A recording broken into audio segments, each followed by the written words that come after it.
l'esterno. Devo proprio ringraziare la bella cattedrale di San Martino. Mi ero infatti recato a Lucca proprio per fotografare il Duomo, quando ho scoperto con grande piacere le sue tantissime altre bellezze, che tutte troverete documentate su questo canale YouTube. La cattedrale risale addirittura al VI secolo, poi riedificato nel 1060 e con altre importanti modifiche tra il XII e il XIV secolo. Vale proprio la pena di perdere quei 2 minuti per vederla. Straordinaria.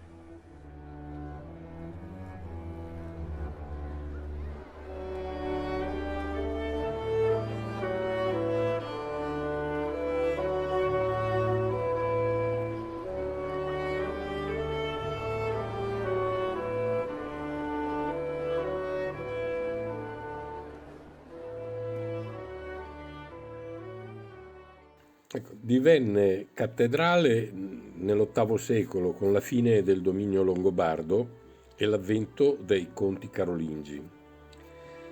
Per non tediarvi, sottolineerò solo due particolari: il San Martino a cavallo, che divide il mantello con il povero e che si impone nella parte destra della facciata, e la straordinaria deposizione di Niccolò Pisano, che è nella lunetta dell'ingresso alla navata sinistra. Lunetta che per quell'epoca rappresentava sicuramente una straordinaria opera d'avanguardia.